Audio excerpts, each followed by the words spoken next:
Que a voz de Deus venha através da boca do nosso irmão evangelista Tiago. Glória a Jesus, aleluia. Igreja, vos saúdo com a paz do Senhor.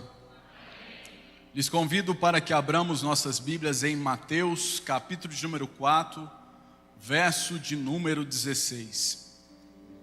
Mateus, capítulo de número 4, verso de número 16.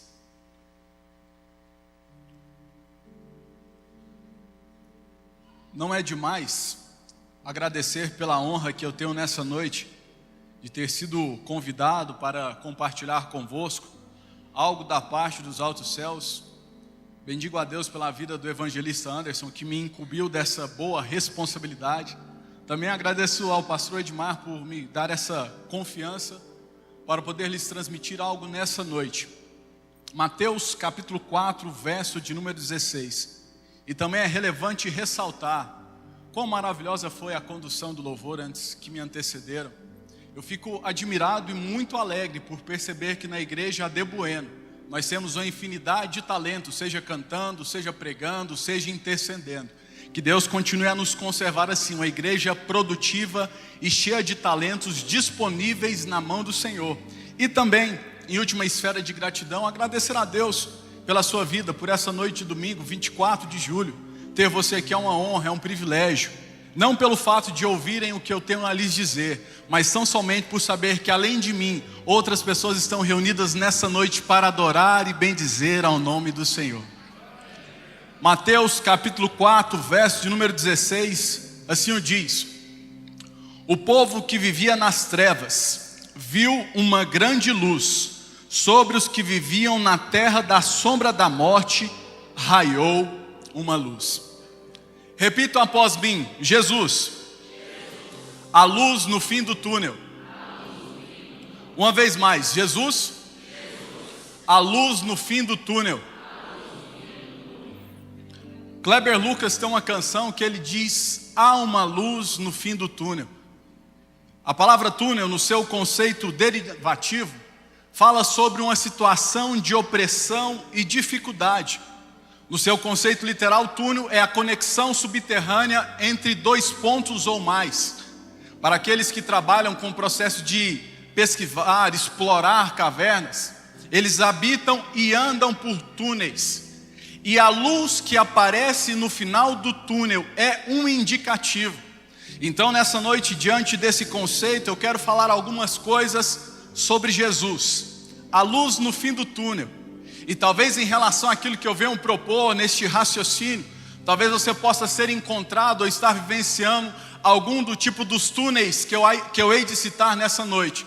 E se porventura você se enquadrar nessa situação, de forma antecipada, eu já te garanto que Jesus Cristo é a luz no fim do túnel. O primeiro túnel que eu quero falar com você nessa noite é o túnel da crise financeira.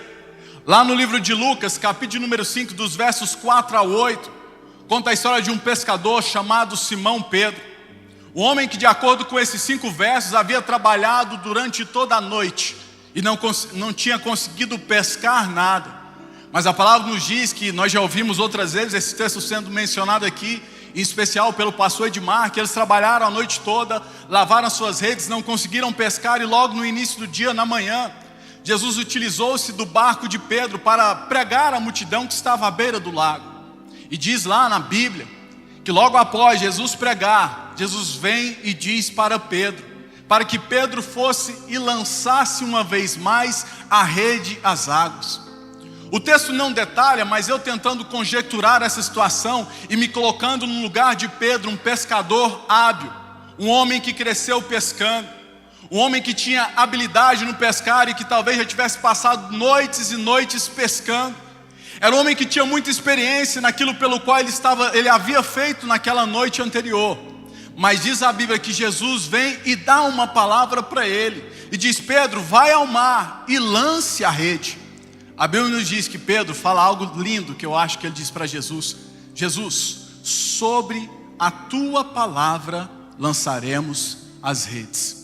É engraçado que Pedro, um pescador habilidoso, O homem que sabia pescar, o homem que entendia do mar, o homem que entendia da temperatura, o homem que entendia das épocas da lua para pescar ou não, o homem que conhecia e entendia de peixe, o homem que tinha se formado nisso. Agora, ele abre mão de todo o seu conceito, de todo o seu entendimento e vai à pescaria firmado na palavra de Cristo Jesus. É como se ele estivesse passando o ônus da situação para Jesus. Eu não sei, mas eu imagino Pedro de repente pensando: nossa, eu vou lá de novo, já lavei as redes arduamente, vou ter que ir lá, tentar pescar, talvez eu não pesque, porque à noite, que é comum de se pescar, eu não pesquei. Imagine agora durante o dia. Mas a Bíblia diz que Jesus disse a palavra para Pedro, e Pedro, incumbido de debaixo dessa autoridade da pessoa de Jesus, disse: sob as tuas palavras nós iremos lançar a rede. E nos diz a Bíblia que Pedro foi, lançou a rede, e a rede veio abundante de peixe, que ele teve que chamar um outro barco para lhes auxiliar,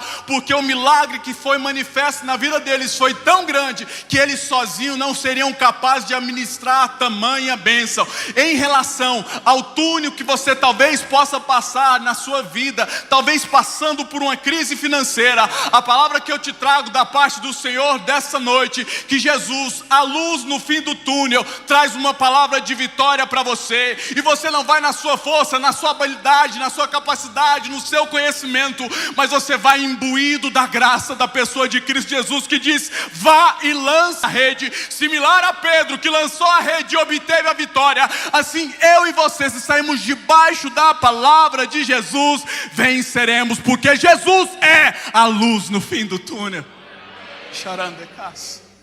Salmo de número 34, verso 10 diz: os filhos do leão necessitam e sofrem fome, mas aqueles que buscam ao Senhor de nada têm falta.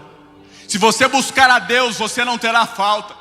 Se você buscar ao Senhor em meio ao túnel da crise financeira, há garantia de vitória, há garantia de manifestação graciosa dos altos céus sobre a sua vida. Salmo de número 127, versículo 2 diz: inútil vos será levantar de madrugada, repousar tarde, comer o pão que penosamente granjeastes aos seus amados, Ele o dá enquanto eles dormem. Quem aqui é amado de Deus, diga eu.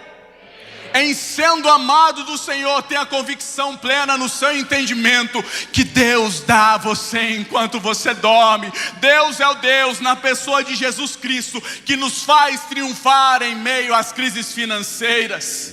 Provérbios 10, capítulo 3, a parte A diz: o Senhor não vos deixará ter fome. O Senhor é aquele que cuida. Em meio a essa crise financeira, talvez você ligue o telejornal, lê uma revista de economia, de política, o seu coração se encontra talvez à beira de ser abalado, mas eu utilizo da canção que foi dita aqui nessa noite: nós não seremos abalados, nós não seremos abalados, porque Jesus, a luz no fim do túnel, se faz presente na minha vida e na tua vida. E ainda tem mais, Hebreus capítulo número 13, versículo 6, a parte B diz: o Senhor é o meu ajudador, pelo que eu não temerei. Jesus te ajuda, Jesus te sustenta, Jesus te fortalece. É Ele que abre porta, é Ele que aplana o nosso caminho. É Ele, Jesus, a luz no fim do túnel. Mateus capítulo 6, versículo 33 diz: mas buscai em primeiro lugar o reino dos céus e a sua justiça, e todas as demais coisas vos serão acrescentadas. Talvez você tenha vivido uma vida de aflição na esfera financeira e tenha corrido pensando que será mais uma pós-graduação, será a graduação, será o curso técnico, será talvez passar num concurso público. Talvez na sua cabeça você pensa que essa será a solução para a sua vida, mas a palavra de Deus nos garante que a solução é Jesus, aquele que busca o reino dos céus, aquele que busca a sua justiça. Deus é o que acrescenta, Deus é o que dá, Deus é o que enriquece, Deus é o que exalta, Deus é o que levanta. Jesus, a luz no fim do túnel, é Ele que faz toda a diferença. O segundo túnel que talvez eu e você possamos enfrentar, possamos até estar passando por ele, é o túnel da enfermidade. Marcos capítulo número 5, dos versos 25 ao 34, conta a história da mulher do fluxo de sangue.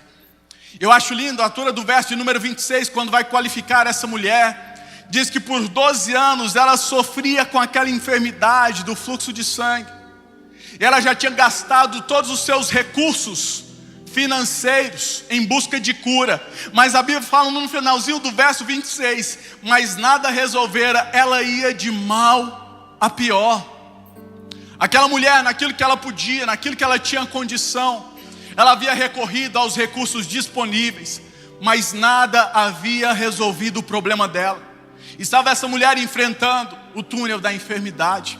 A pesquisa Datafolha, feita no dia 21 de fevereiro de 2015, perguntando o brasileiro, a nação brasileira, sobre quais eram os maiores temores do brasileiro. O primeiro temor, com 81%, era o medo do câncer. O terceiro temor era o medo do HIV. O quarto temor era o medo da dengue. Nós vivemos numa geração temorosa. Nós vivemos numa geração que tem medo da enfermidade, porque percebe que na esfera pública, a nossa saúde pública, ela caminha de mal a pior. Percebe-se que talvez hoje a pessoa entra para fazer uma cirurgia na perna esquerda e acaba saindo fazendo uma cirurgia no braço direito. De fato existe um problema. De fato a nossa nação, ela perece nessa esfera. E essa mulher, ela estava numa situação como essa. Aquilo que ela podia fazer, aquilo que estava ao alcance dela, aquilo que estava diante dos recursos que era disponibilizado a ela, ela fez, de tal maneira que os seus recursos se minguaram. Mas diz a Bíblia que ela ficou sabendo que Jesus iria passar por ali. E ela tão somente buscou no seu coração e com convicção ela disse: se eu tão somente tocar nas orlas dos seus vestidos, eu ficarei curada. Aquela mulher, parece que o túnel dela não tinha esperança, parece que estava tudo escuro, tudo difícil. Mas de repente lá no fundo, uma luzinha se acendeu. Se eu tão somente tocar nas orlas dos seus vestidos, eu serei curada. E diz a Bíblia que essa mulher enfrentou a multidão, venceu aquele cordão de pessoas que estavam ao redor de Jesus e conseguiu tocar em Jesus. E eu acho lindo que a Bíblia diz que Jesus, ao perceber que de si saíra a virtude, ele para toda a comitiva que o acompanhava. Ele de repente pergunta aos discípulos: olha, alguma coisa aconteceu aqui, alguém me tocou, porque de mim saiu virtude. Os discípulos não entenderam, os discípulos não compreenderam. Mas como é que é, Jesus? Alguém te tocou? A multidão te oprime, a multidão te aperta, e você quer dizer de forma singular que alguém, que uma pessoa em especial te tocou? E Jesus disse: é verdade, isso mesmo, alguém me tocou, porque de mim saiu virtude. Os discípulos não sabiam, mas aquela mulher sabia. Aquela mulher cria que Jesus era a luz no fim do túnel da enfermidade dela. Ela sabia que se ela tocasse em Jesus, a vida dela seria mudada. E a vida dela foi mudada. Verso de número 34 diz: Jesus, parando a multidão, olhou para aquela mulher e disse: vá em paz, mulher, a tua fé te salvou. Aleluia. Talvez nessa noite estamos reunidos aqui num grande número de pessoas, não similar àquela multidão, que ela era num número bem maior. Mas talvez você pode estar passando por esse túnel da enfermidade.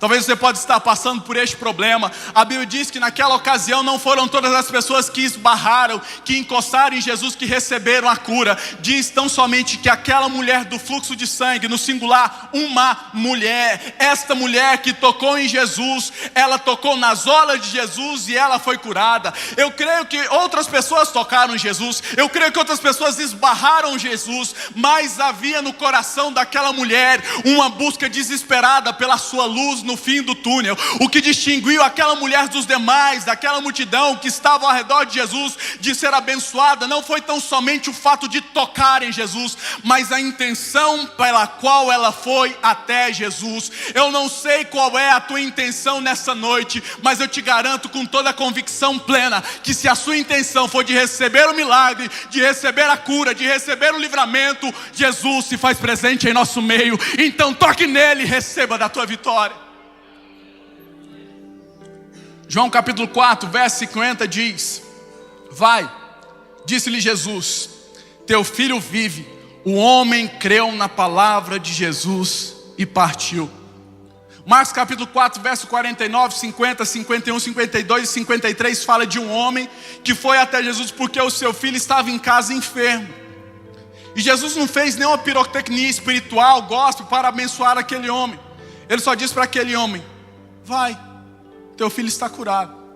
E a Bíblia diz, no final do verso 50, ele creu na palavra de Jesus e partiu. Às vezes você está passando pelo túnel da enfermidade. Deus tem usado um irmão, usado outra irmã. Deus tem falado com você através da palavra, para você crer que você vai receber a cura, que o seu familiar vai receber a cura, que o seu ente querido vai ser abençoado, que Deus vai dar a vitória. Mas talvez ainda no seu coração, seu coração encontra-se pesaroso. A Bíblia diz que aquele homem creu e partiu. Ele fez duas coisas. A primeira delas, ele creu na palavra de Jesus, e pelo fato dele ter crido, em consequência da fé, ele partiu. E a Bíblia diz que quando ele chegou na casa dele, ele perguntou para os criados: como está o menino? Ele disse: não, o menino foi curado. E ele perguntou quando isso se dera. Falaram para ele a hora aproximada, e ele lembrou que aquela hora foi a mesma hora que ele falou para com Jesus. A palavra de Deus que eu trago para o teu coração nessa noite é que você possa crer na palavra de Jesus para a tua vida. O texto diz que o homem creu e partiu. Talvez você não tenha crido, talvez seu coração tenha ficado temoroso, talvez você pegou um diagnóstico hospitalar, talvez tenha câncer na sua família, talvez seja uma enfermidade que você percebe que o recurso financeiro de vocês não vai dar, não tem solução, não tem jeito, não tem esperança. A palavra de Deus para você nessa noite é: creia, creia, creia que Jesus é poderoso para curar, que Jesus é poderoso para realizar o milagre, que Jesus é poderoso para mudar a tua situação. Então creia e parta dando glórias ao nome do Senhor. 1 de Pedro, capítulo número 5, verso de número 7 diz: lançando sobre ele toda a vossa ansiedade, porque ele tem cuidado de vós. Diga para o irmão que está do teu lado aí: Deus cuida de ti. Diga aí: Deus cuida de ti, Deus cuida de ti. Se tem uma coisa que faz diferença em nossas vidas, é termos consciência disso. Nós podemos estar ansiosos. No entanto é que a ansiedade foi tema da fala de Jesus. Ele, nas bem-aventuranças, ele disse: não andeis ansiosos por coisa alguma. A ansiedade às vezes ela nos rouba a paz. Não me respondam, mas quantos aqui já não perderam a noite pensando no que hão de fazer no outro dia? Quantos que na hora de deitar falam: nossa, amanhã é segunda-feira, como é que eu vou fazer? Nossa, eu tenho uma viagem marcada. Nossa, eu tenho uma conta para pagar. Nossa, eu vou receber um diagnóstico médico. Ansiedade, ansiedade. Ansiedade no original da palavra grega é merivas. Merivas é a junção de dois sinônimos, de duas palavras que falam sobre dividir a mente. A ansiedade divide o nosso entendimento. A ansiedade nos deixa afadigados. E Pedro foi usado aqui na pessoa do Espírito Santo para dizer: lance sobre o Senhor toda a sua ansiedade, porque é Ele quem cuida de você, é Ele quem zela de você, é Ele quem guarda você. Se nós tivermos essa expectativa, por mais que passemos por túneis da enfermidade, nós veremos uma luz no fim do túnel chamada Jesus, que será a nossa esperança e convicção de milagre, de cura e de vitória, porque Deus é Deus que nos garante vitória. É bem verdade, meus irmãos, que eu não quero lhes pregar uma história tão somente dizendo que todas as vezes você há de ser curado. Muitas das vezes nós passaremos por enfermidade, mas a grande vantagem é que nós não passaremos sozinhos. Jesus se faz presente na nossa história. Por mais difícil e problemático que seja, Ele é a nossa luz no fim do túnel. E ainda diz mais, Salmo de número 91, versículos 1 ao 3: aquele que habita no esconderijo do Altíssimo, a sombra do Onipotente descansará. Verso 3: porque Ele te livra do laço do passarinheiro, e é Ele quem te livra da peste perniciosa. Talvez com essa coisa do chikungunya, da dengue, talvez na sua casa você vive em aflição. Não pode ver talvez um pernilongo, uma muriçoca, que já entra aquela aflição. Olha, acalma o teu coração. É bem verdade que você tem que fazer a sua parte, aquilo que lhe for necessário, mas acalma o teu coração. O nosso Jesus tem poder, autoridade, graça necessária para vencer qualquer enfermidade. Ele está acima de tudo, Ele está acima de todos, e Ele se faz acima de quaisquer circunstâncias. Jesus é a luz no fim do túnel da enfermidade. O terceiro túnel que talvez nós possamos enfrentar, passar por ele, é o túnel da solidão. A Bíblia nos conta a história em Lucas, capítulo número 7, versos 11 ao 15. Conta a história da viúva de Naim. Diz o texto que naquela época era muito comum que houvesse um cortejo fúnebre de um morto. E aquele morto que estava sendo cortejado, ele era filho de uma viúva. O verso de número 11, quando vai classificar quem é esta mulher, ele é terrível. Que ele diz que havia uma viúva que tinha o seu único filho e estava sepultando-o. Viúva, perdeu o esposo. O único filho que tinha estava morto. E diz a Bíblia que esse povo estava saindo da cidade e Jesus com o seu grupo estava adentrando a cidade. Essa mulher, somente para que possamos ter uma noção, uma ideia, como naquela época a sociedade era muito machista, essa mulher, pelo fato de ser viúva, dependeria de seu filho. E agora o seu filho morrendo, essa mulher já não tinha com quem se depender. Essa mulher, possivelmente, à luz da sociedade da época, estaria perdida no aspecto financeiro, no aspecto de subsistência pessoal. Essa mulher, além dela enfrentar a solidão física, presencial, ela passaria por uma solidão financeira, por um abandono financeiro.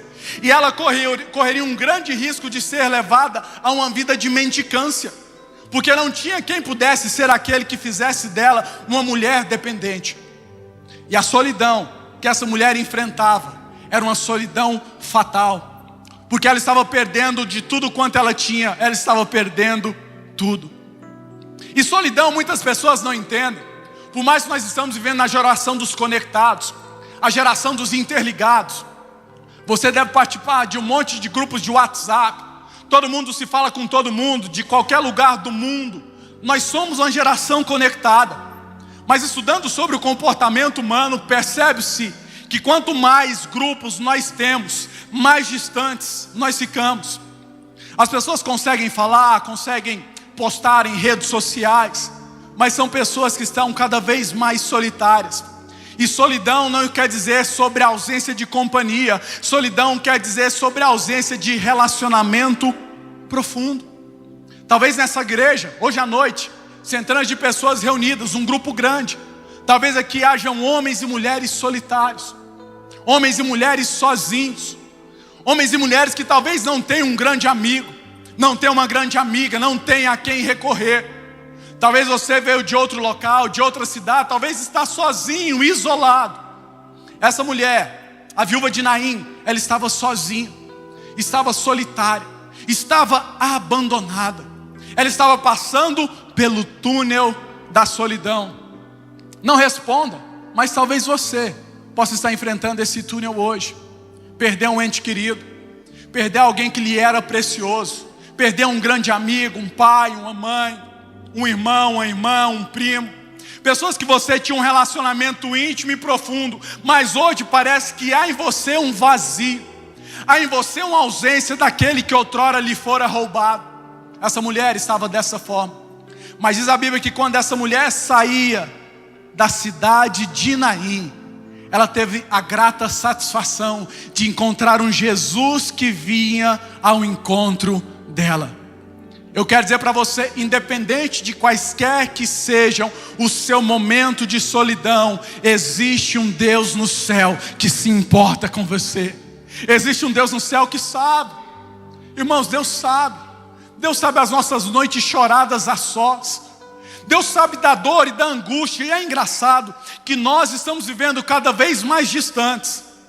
A nossa geração, a nossa sociedade, ela prefere não se envolver nos problemas alheios. Quantas das vezes talvez você tentou falar do seu problema para alguém, mas não tinha quem te ouvisse, não tinha quem te escutasse, não tinha quem te consolasse. Sabe por que não tinha? Porque talvez você estava buscando o seu recurso em pessoas, e Deus possibilitou e permitiu que você passasse pelo túnel da solidão, para que você pudesse buscar o autor e salvador e consumador da sua fé, Jesus Cristo, aquele que te escuta, aquele que te ouve, aquele que te consola, aquele que sabe quem você é.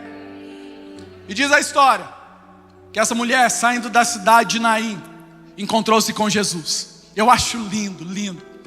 Jesus primeiro, ele quebra um padrão social. Ele toca no caixão, no esquife. Ele toca naquilo que levava o defunto. Não era comum naquela época, principalmente alguém se tocasse no morto, se seria a pessoa tida como impura. Jesus toca no menino, que naquela ocasião era morto, mas após receber o toque de Jesus, passou a ter vida. Talvez você pode estar passando uma situação na sua vida de morte, de dificuldade, de problema, uma coisa é certa: o toque de Jesus faz toda a diferença. Quando Jesus toca, a situação é mudada. Salmo de número 68, versículo 6, a parte A diz: Deus dá um lar aos solitários. Eu gosto dessa versão da NVI, que ele não diz que Deus dá uma casa, embora a revista corrigida diz que Deus faz com que o solitário habite em família. Mas na NVI eu gosto da forma como eles dizem: Deus dá um lar ao solitário. Talvez eu estou falando com pessoas aqui que são casadas, são maridos, são esposas, são filhos, e você não tem vivido um lar, você tem apenas uma casa. Então a estrutura de alvenaria, tem a mamãe, tem o papai, mas está sozinho, está solitário, está triste, está difícil. O texto está dizendo que Deus dá um lar aos solitários. Não diz que Deus dá uma casa, não diz que Deus dá uma mansão, diz que Deus dá um lar àqueles que estão em solidão. Talvez na sua casa, no seu casamento, existe uma solidão. Esposo que não conversa com esposa, filhos que não conversam com pais. Eu quero dizer para vocês uma coisa nesta noite: é Deus quem dá um lar para quem está solitário. E se você estiver passando pelo túnel da solidão nessa noite, Deus dá um lar para você e te faz habitar em família.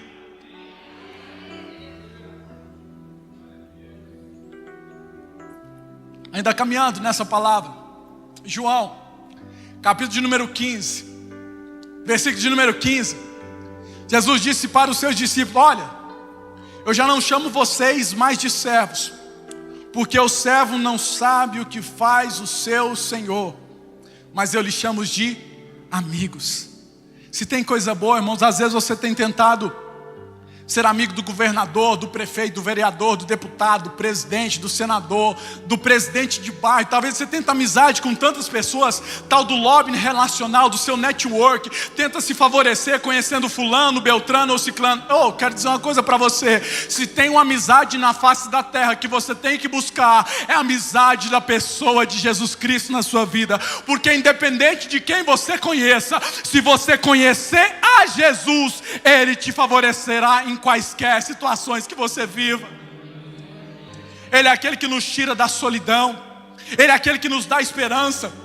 Mateus capítulo número 28, versículo 20, a parte B do versículo, Jesus disse: eis que eu estarei convosco até a consumação dos séculos. Por mais que você esteja em solidão, por mais que você esteja solitário, por mais que você esteja sozinho, tenha plena convicção de um Jesus que se faz presente na sua vida, de um Jesus que te acompanha, de um Jesus que cuida de você, de um Jesus que está ao seu lado, de um Jesus que sabe a sua história e pode mudar a tua história. Você não está sozinho, abandonado.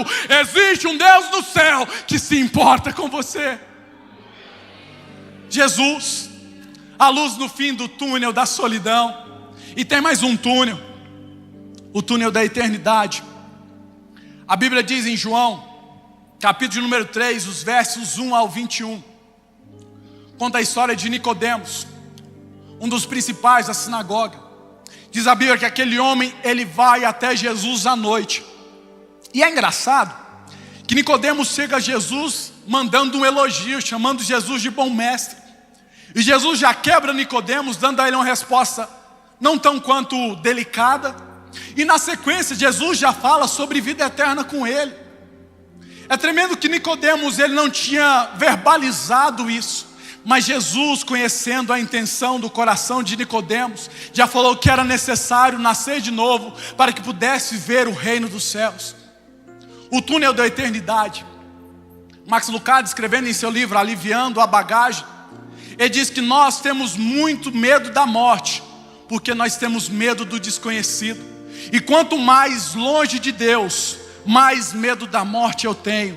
Quanto mais perto de Deus, menos medo da morte eu tenho. Falar sobre a eternidade é uma coisa delicada.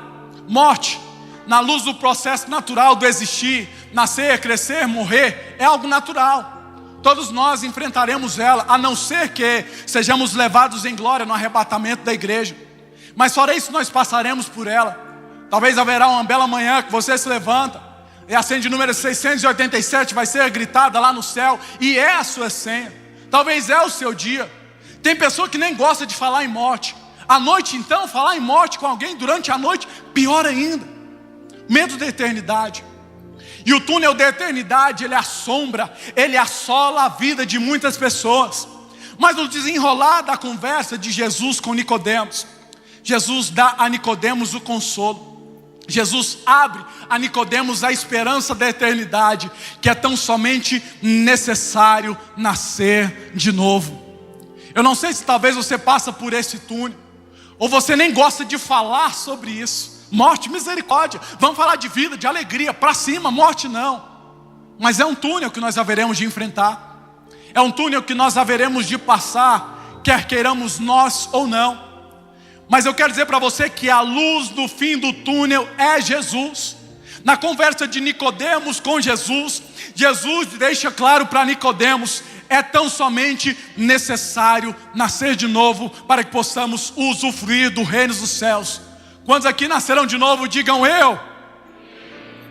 Se você passar por esse túnel, se você tiver medo da morte, medo da velhice, medo de como é que vai ser quando eu chegar lá, meu irmão, acalma o teu coração, aquieta a tua alma, tranquiliza. A Bíblia diz que Deus tem prazer na morte dos seus justos, dos seus filhos. Jesus disse, olha, João capítulo número 16, que Ele iria preparar lugar para nós. Talvez aqui você está preocupado com o IPTU, preocupado com o financiamento da sua casa, preocupado com a forma como você vai ampliar a sua estrutura física. Eu quero dizer para você com plena convicção, que por mais que talvez você se preocupe nessa estrutura humana, lá na eternidade tem um lugar preparado para nós. Jesus já preparou uma casa para nós. Então Jesus é a esperança no fim do túnel da eternidade. Igual a Nicodemos, eu te digo nesta noite, é necessário tão somente nascer de novo para que possa ver o reino de Deus. E se você nasceu de novo, descansa o teu coração em Jesus,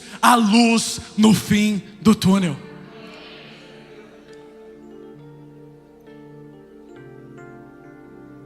Haveriam muitos outros túneis para passarmos ou para podermos comentar, mas eu já quero caminhar para o final. A ideia desses túneis era muito mais dizer não sobre o túnel, mas enfatizar sobre a pessoa de Jesus.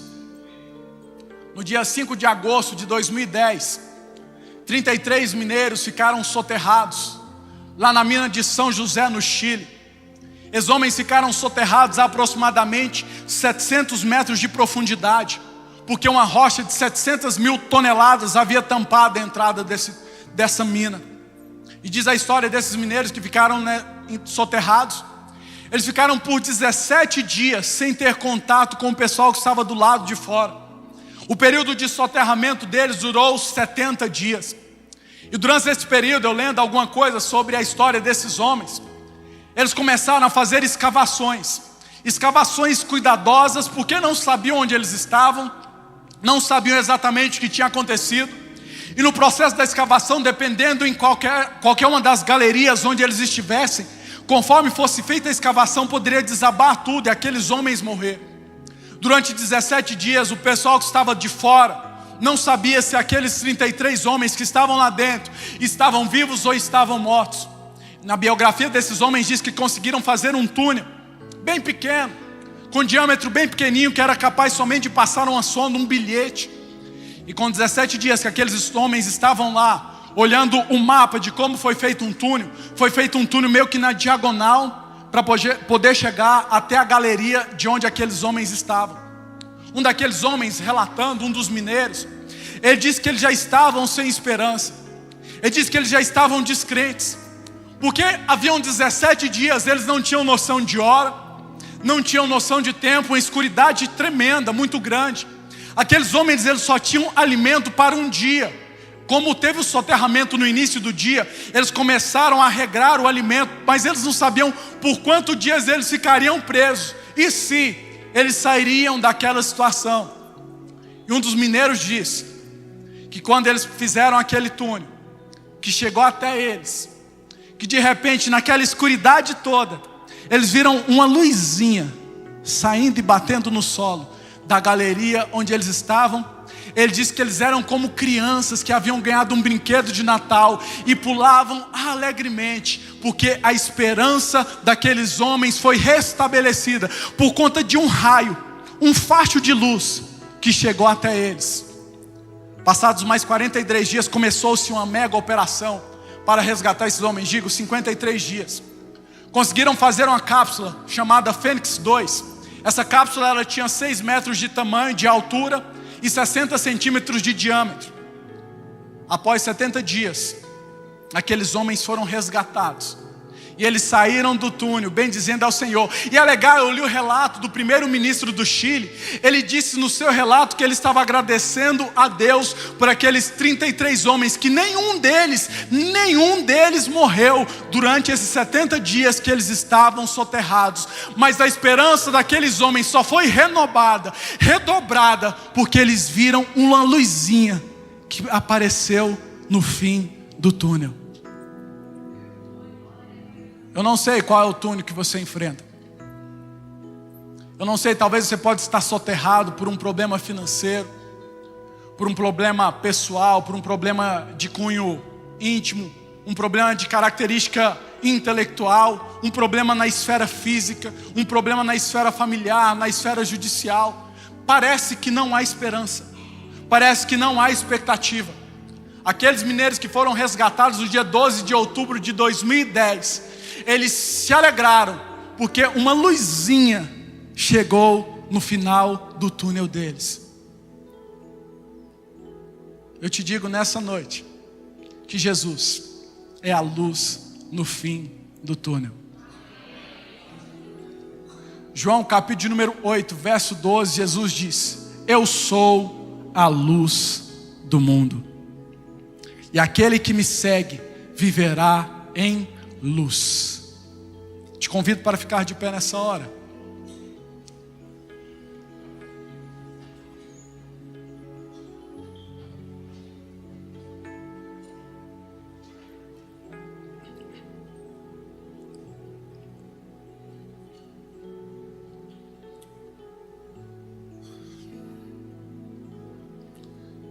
Enquanto eu orava nessa tarde, buscando a Deus direção e confirmação sobre essa palavra, o Espírito Santo me conduziu a pensar, talvez em muitos irmãos e irmãs que estão passando por um problema tenebroso, por uma situação difícil, situação de escuridade. Você não vê saída, você não enxerga esperança. Talvez a sua expectativa está limitada, está restrita, você não sabe a quem recorrer, como recorrer, o que fazer, de que maneira fazer. Parece que o seu túnel não tem luz, parece que não há esperança, parece que não há solução. Mas eu vim aqui nessa noite dizer para você que esse Jesus, que é a luz no fim do túnel, lá de Mateus 4, verso 16, que nós dissemos, e no final do verso 16 diz que uma luz raiou. Eu não sei se você já teve a oportunidade de acompanhar a noite para ver o nascer do sol. Uma vez eu fiz isso, eu lembro que foi no Natal. Eu subi no telhado da casa de um amigo, estávamos reunidos numa festa de Natal. Vamos ver o sol nascer? Vamos acompanhar o sol nascer. Passamos a noite toda conversando no telhado, era um telhado bom, nos suportou.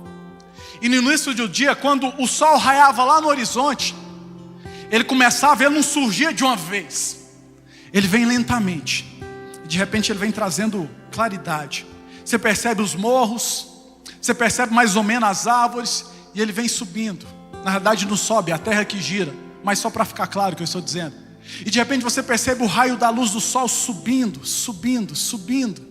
E você vai observando as coisas que aparentemente estavam escuras, estavam sem que você pudesse enxergar direito, começa a tomar forma, começa a ter percepção, você começa a perceber, será que é um morro, uma árvore, é um cavalo, é um carro?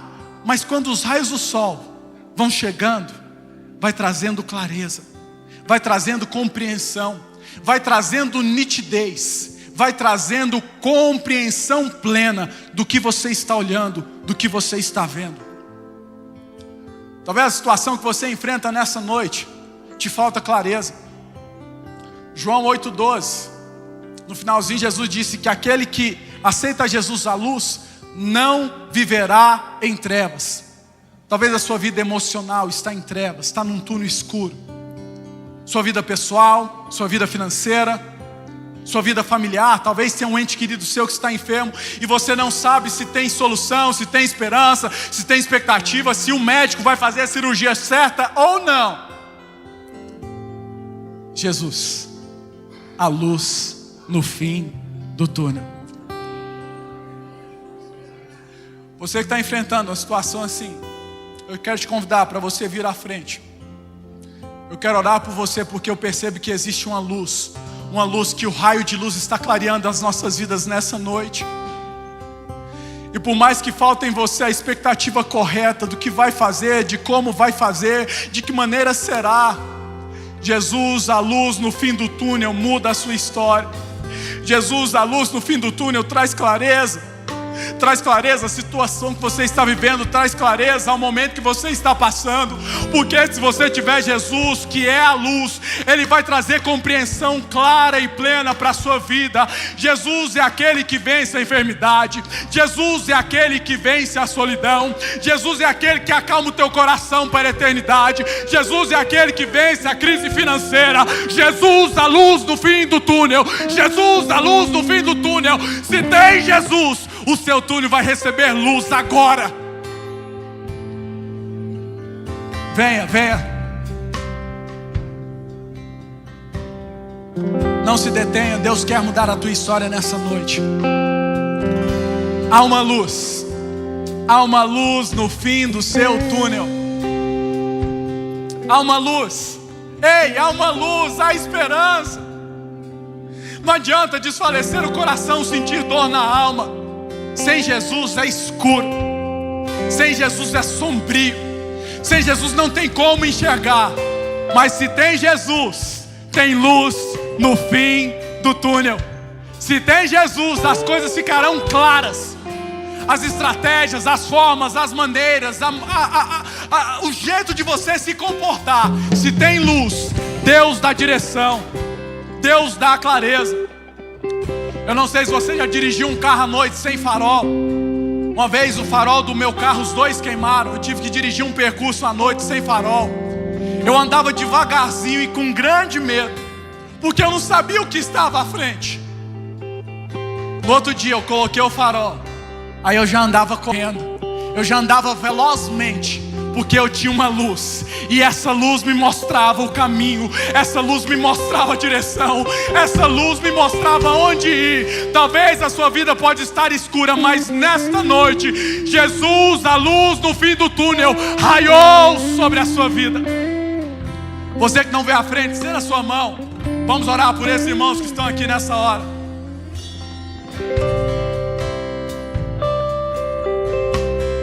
Você que vai à frente, estende a sua mão assim, mão de conchinha, mão de quem vai receber alguma coisa, que eu quero orar por você.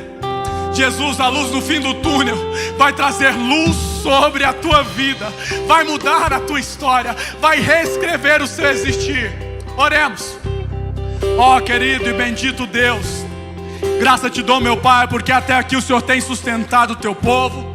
Até aqui o Senhor tem sustentado a tua igreja. Até aqui o Senhor tem sustentado os teus servos.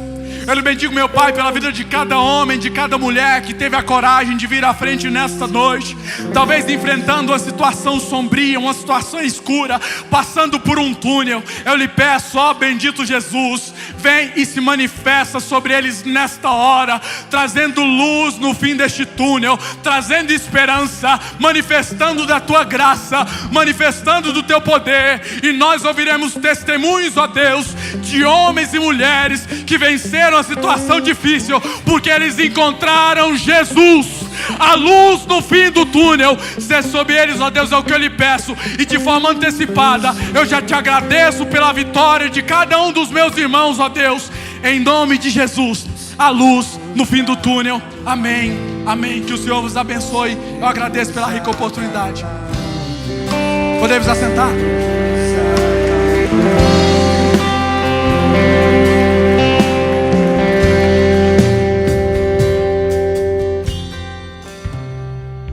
Irmãos, podemos assentar. Eu também quero agradecer a oportunidade que me foi concedida de dirigir este culto. Obrigado pela confiança do pastor Edmar e os demais pastores. Agradeço mais uma vez ao irmão Ariolino, a irmã Ilza, que nos visitam hoje, ao irmão Moisés, que eu estou vendo aqui, com muita satisfação, e a todos aqueles que nos visitaram. Muito obrigado por virem a esta casa. Muito obrigado por tudo, por acreditarem nesse Deus maravilhoso que foi pregado aqui hoje. E tenho certeza que esse Deus é o Deus que tira de todos os nossos problemas, que nos livra de todos os nossos problemas. E esse Deus é que está na nossa vida. Esse Deus mora em cada coração. Amém, irmãos? Pastor Elmar.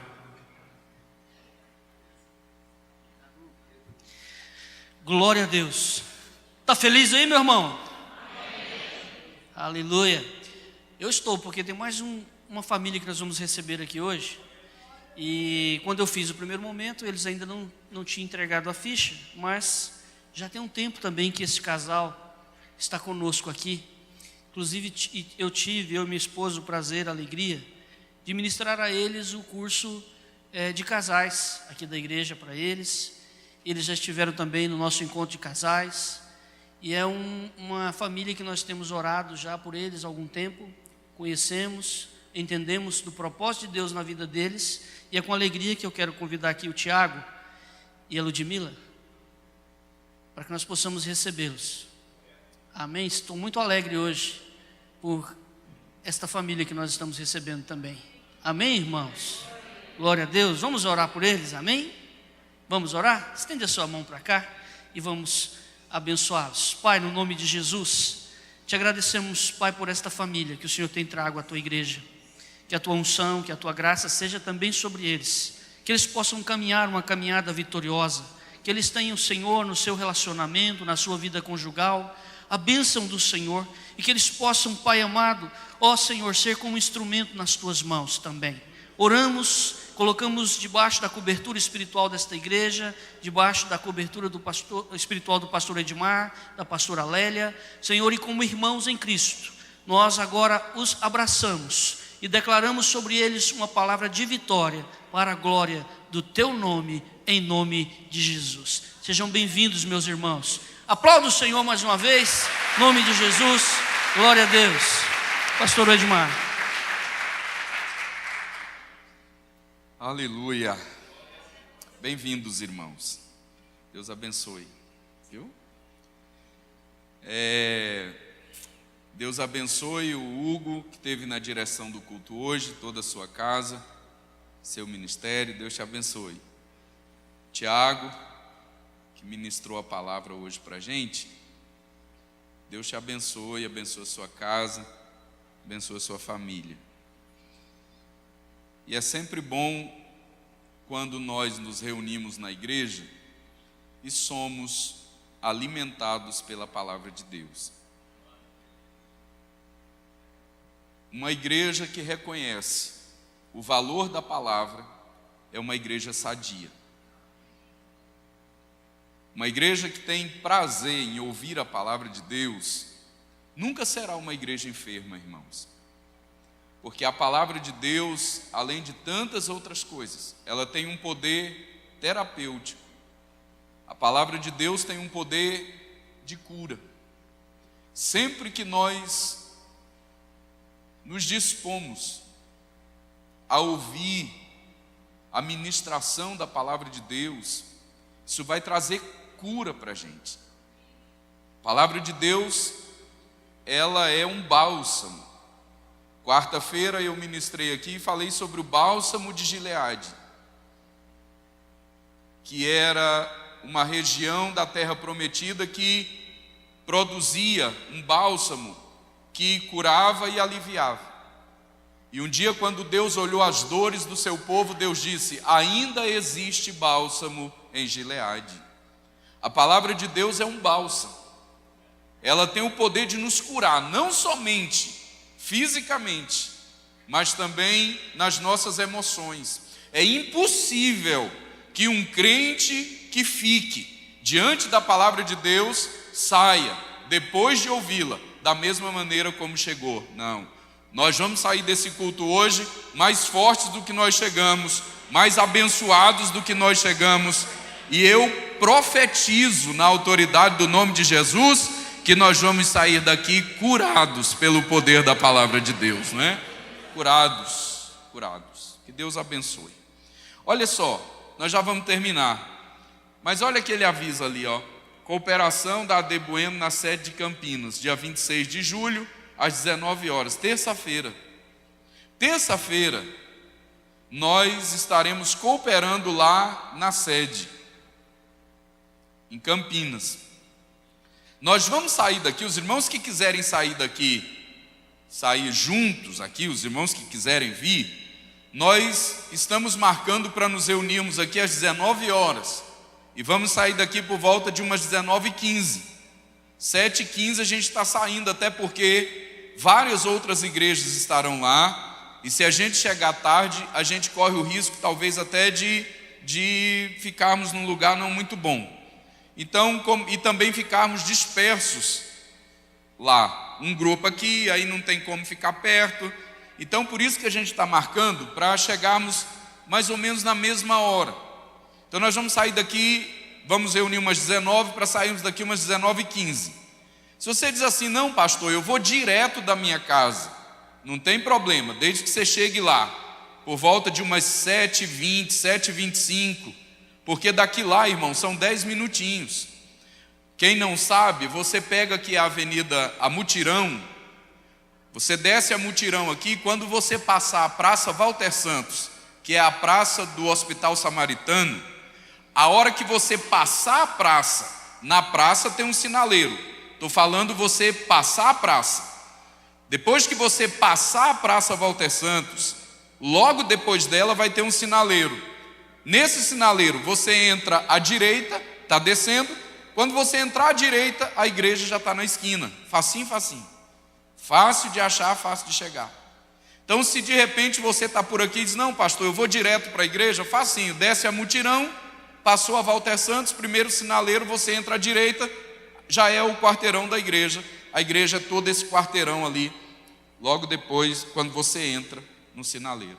Mas se você quer descer com a gente, quer ir conosco, para nós chegarmos todos juntos, sentarmos no mesmo lugar, ficarmos ali como família, toda a igreja, então 7 horas, a gente reúne, umas 7h15, a gente está saindo aqui da porta da igreja.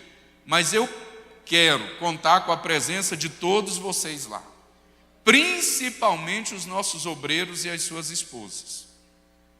Os obreiros da igreja e as esposas, você não está escusado de ir ali não, meu irmão. Não precisa nem me ligar, pastor, deixa eu explicar. Não precisa explicar. Não precisa nem me ligar, pastor, deixa eu explicar. Não tem explicação. Terça-feira, nós estaremos lá para esse grande culto. É a nossa cooperação na sede em Campinas, e eu preciso que os irmãos estejam lá, até porque eu não sei, de repente o pastor vai apresentar todas as igrejas de uma vez só, mas vai que ele fala assim, deixa eu apresentar as igrejas aqui pelos pastores. Aí ele fala assim, o Edmar, fica em pé. Aí eu fico. Aí ele fala, agora fica em pé a igreja do Bueno. Imagina, irmão, se você não estiver lá, vou ter que pegar minha cara no chão. Você não vai fazer isso comigo. Vamos lá, todos, principalmente os obreiros, na terça-feira. Quarta-feira, um grande culto aqui, culto da família, ministração da palavra. Deus tem uma bênção especial para a sua vida e para o seu coração. Vamos ficar de pé? Nós vamos terminar. Quero só te dizer o seguinte, Tiago falou uma coisa interessante aqui, a viúva de Naim. Quando Jesus chegou, estavam sepultando o único filho dela, uma viúva. Naquele tempo, uma viúva era muito mais estigmatizada e sectarizada do que as viúvas de hoje. E quando aquela mulher leva o filho para sepultar, ela está sepultando os sonhos dela, ela está sepultando os projetos dela.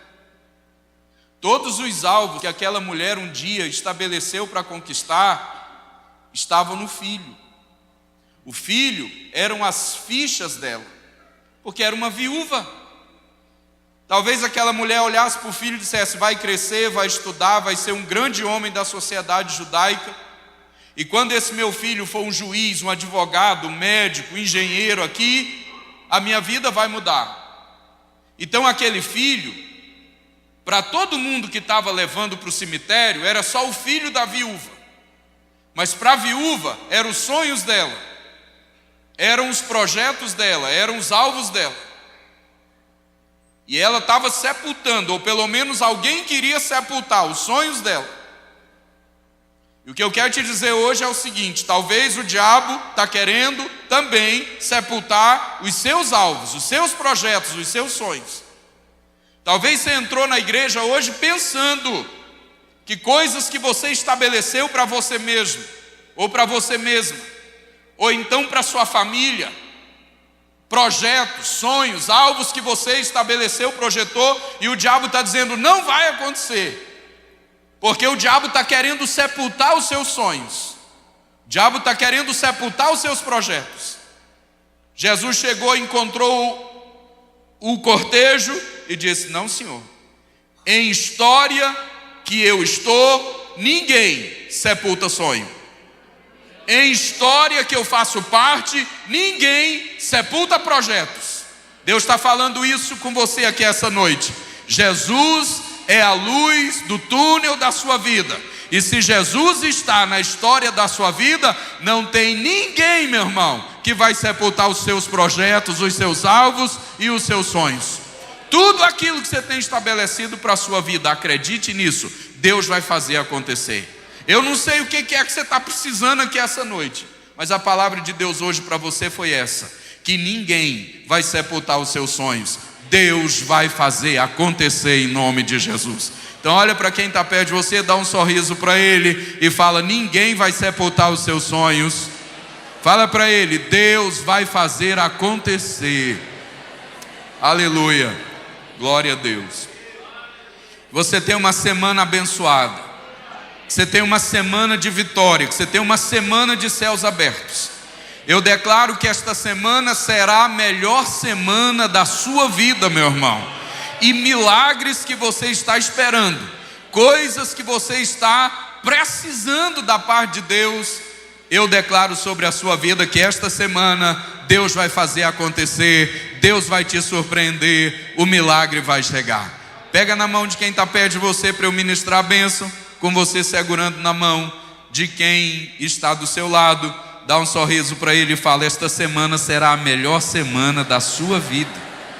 Fala assim: milagres que você está esperando, esta semana Deus vai fazer por você. Aleluia, aleluia, aleluia, glória a Deus. Curve a sua cabeça segurando a mão desse amado, dessa amada de Deus. Receba a bênção do Senhor. Que o Senhor te abençoe e te guarde. Que o Senhor faça resplandecer o seu rosto sobre ti e tenha misericórdia de ti. Que o Senhor sobre ti levante o seu rosto e te dê a paz. Todos dizem amém. Quem diz amém, aperte a mão de alguém e diga: a paz do Senhor, abençoado de Deus. Deus te abençoe, meu irmão, em nome de Jesus.